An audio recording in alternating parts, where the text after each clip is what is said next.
hypersonic missiles, which is China has shot in the parade, right? And also US vs Chinese military power comparison. This is my main objective in this video series. Let me contact you. There are some more details I have to find out and I have to give it to you. I have to demonstrate to you.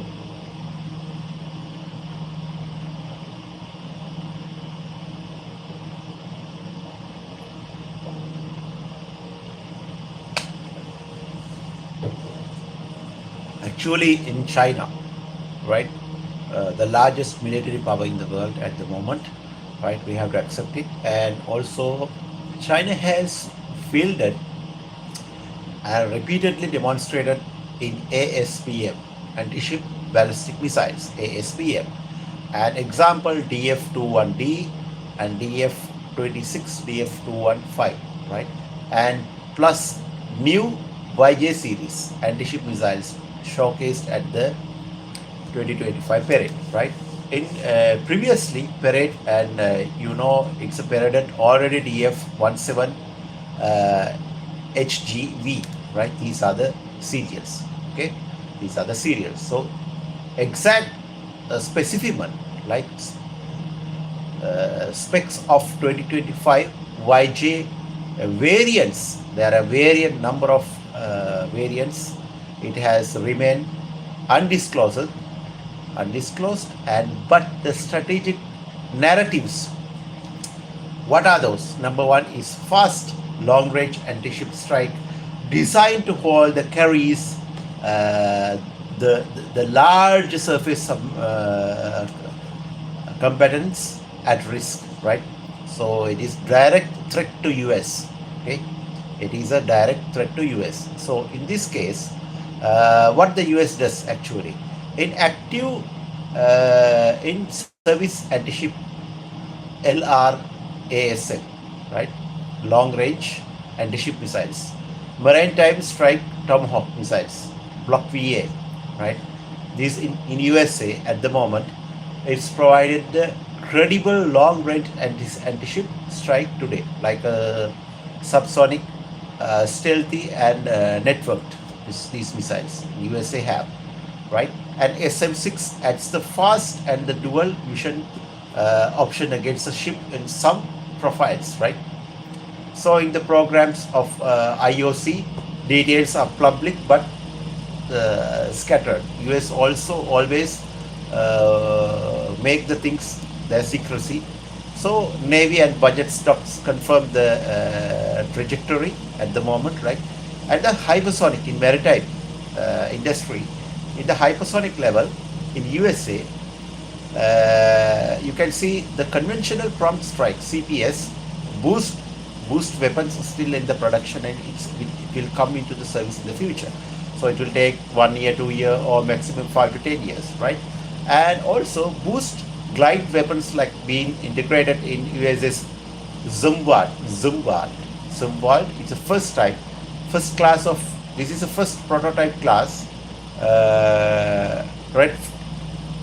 retrofit completion and at the sea testing, like a planned later in this decades, like 2028.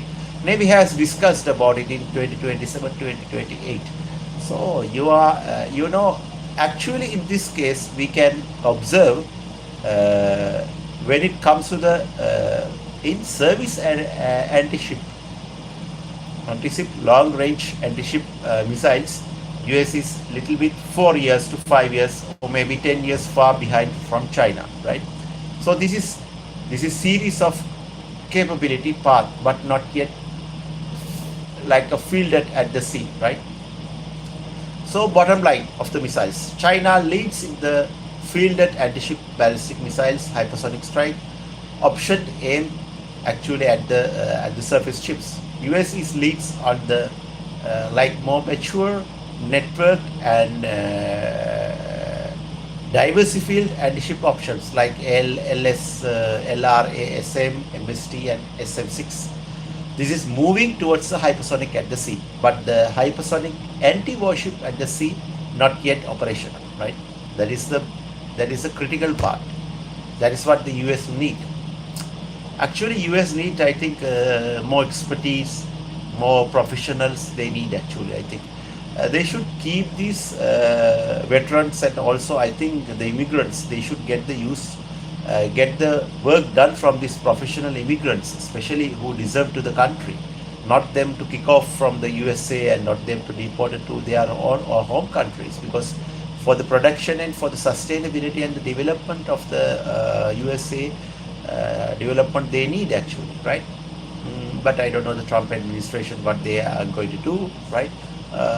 What this parade signals and what it doesn't, right? The signals, right? Actually, this is doctrinal, right? Like a doctrinal shift.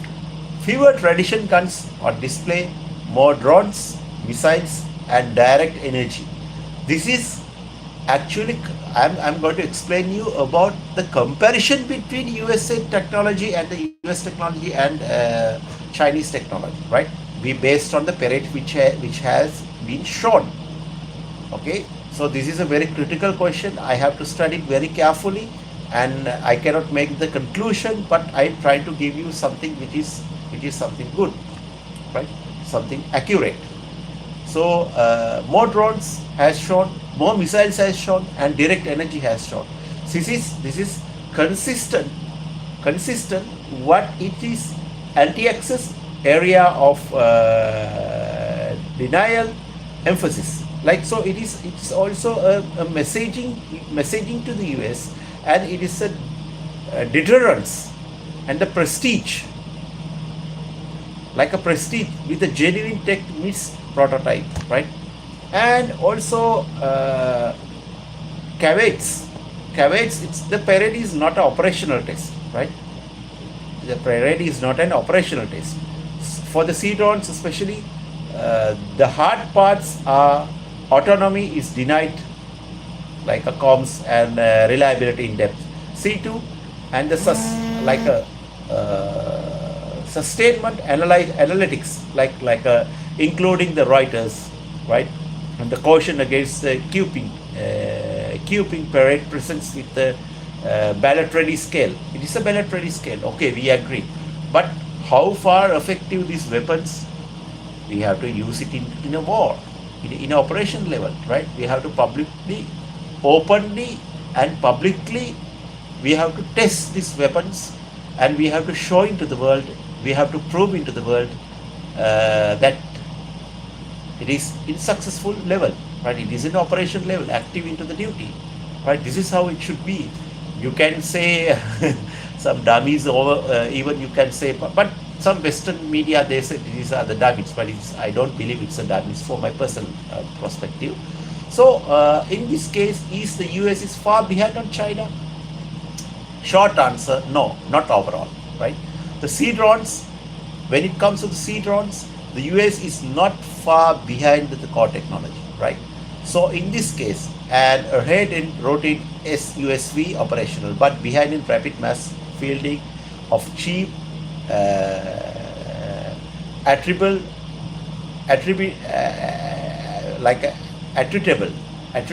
maritime drones, and the China could scale quickly, right? Missiles, US is behind in the field, ship killing with hypersonic ballistic capabilities. China has them in service. US is still integrating CPS, like CPS at the sea. However, US is already have fields and effective non-hypersonic anti-ship weapons, right? Like LRASM, MST, SM6, and closing. It is closing to the hypersonic gap later in this decade, but I don't know when later in this decade means at that time. Now China is gone, like look, for example, 5 to 10 years ahead. When the 5 years is gone, China will go another 20 years ahead on US. So this is a critical thing, right? Critical question, right? And when it comes to the net assessment, the net assessment. Capability and the leadership varies by the line, right? China has an initiatives and the showcasing anti-ship hypersonic large UUVs. And while the US readens operational experience, alliances, and the deep undersea and the sensors ecosystems, and also accelerate, but must solve scale acquisition, acquisitions speed. Right, speed is also important. And this is like angles what you can develop, right? Parade power versus operational power. These are two different things. Like a measuring the systems like a field at scale, and like a sustainment and the kill chain integration, which is not just display. For example, you can use TF-59 as a counterpoint, right? And industrial pricing, when it comes to industrial pacing, right? Like a contrast China's speed to mass produce and US acquisition friction include replication and congressional and many stories, right? CSR like critics of unmanned ship programs, like for example. And when it comes to the missile ship serviceability trade, right? And how is ASABS hypersonic push the US towards the distribution maritime ops, like a long range of air wings, more unmanned platforms as decoys, sensors, and shooters, right? So this is also another critical issue, and we do not know when it will be US can come to the power, right? The power, the parade power versus operational power is much more different than what we are thinking these days, right? And conclusion, when it comes to the conclusion, US is not broadly far behind on China, and where the China is currently lead is public, fielded, and ship ballistic and the hypersonic options. Also strong signaling to the large UVs, right? UUVs. And US leads on matches and operational development of USVs, depths of undersea research and development, and this kind of. The main US gaps, speed and the scale.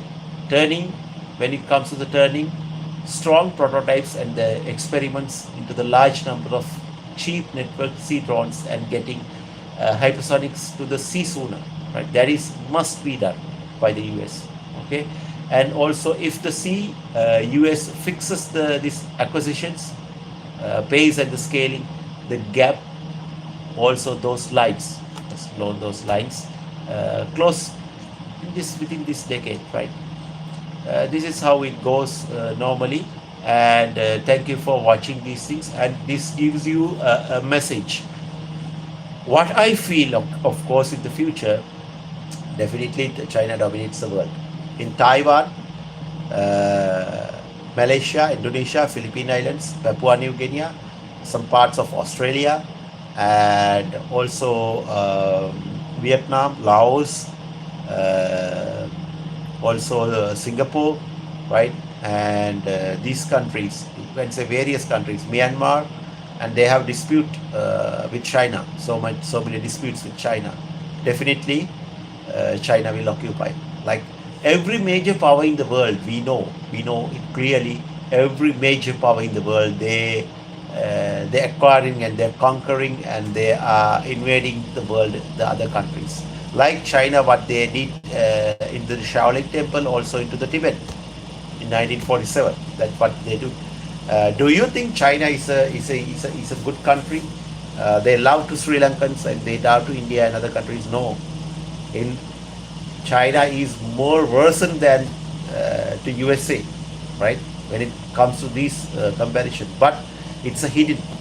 They always come. Nobody gives you anything in the free, right?